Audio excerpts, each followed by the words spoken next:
ನಮ್ಮ ಮನೇಲಂತೂ ನನ್ನನ್ನು ಬಟ್ಟೆಲೆ ಹೂತಾಕ್ಬೋದು ಅಷ್ಟು ಬಟ್ಟೆಗಳೇ. ನಮ್ಮ ಅತ್ತೆ ಹೇಳ್ತಾರೆ, ಸತ್ತ ಮೇಲೆ ಇವಳನ್ನ ಮಣ್ಣಲ್ಲಿ ಹೂತಾಕ್ಬೇಡ, ಇವಳು ಬಟ್ಟೆಲಿ ಹೂತಾಕು. ಇಷ್ಟೆಲ್ಲ ಕೇಳಿದ್ಮೇಲೆ ಈಗ ನಾನು ನಯನ ಅದು ಫಿನಾನ್ಸ್ ಬಡ್ಜೆಟ್ ಹೆಂಗಿರುತ್ತೆ ಅಂತ ತಿಳ್ಕೊಳ್ಳೋ ಕ್ಯೂರಿಯಾಸಿಟಿ.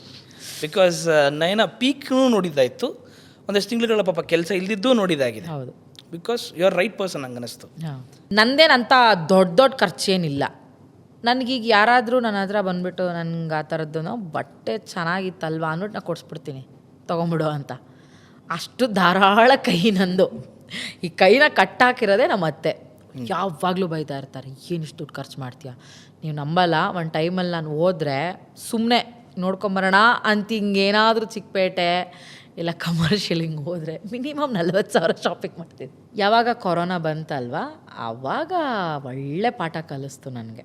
ಆವಾಗ ಅರ್ಥ ಮಾಡಿಕೊಂಡೆ, ದುಡ್ಡಿದ್ದಾಗ ಮೋಜು ಮಸ್ತಿ ಮಾಡೋದಲ್ಲ, ಇಲ್ಲದೆ ಇದ್ದಾಗ ಎಷ್ಟು ತಾಳ್ಮೆಯಿಂದ ಎಲ್ಲನೂ ಕಟ್ಟಿ ಹಿಡ್ಕೊಂಡು ಬದುಕಬೇಕಾಗತ್ತೆ ಅನ್ನೋದನ್ನ ನಾವು ಕಲ್ತಿದ್ದೆ ಆವಾಗ. ಬಟ್ ಒಡವೆ ಗೋಲ್ಡ್ ಏನಾದ್ರು ಇನ್ವೆಸ್ಟ್ ಮಾಡಿಬಿಡೋದು ಆ ಥರ. ಗೋಲ್ಡ್ ಆಮೇಲೆ ಈಗ ಮಗಳಿರೋದ್ರಿಂದ ನಾವೇನು ಮಾಡಿದ್ರು ಮಗಳ ಹೆಸರಿಗೆ ಮಾಡೋಕ್ಕೆ ಸ್ಟಾರ್ಟ್ ಮಾಡಿಬಿಟ್ಟಿದ್ದೀವಿ. ಬಾಸ್ ವಾಲಾ, ಬಿ ದ ಬಾಸ್.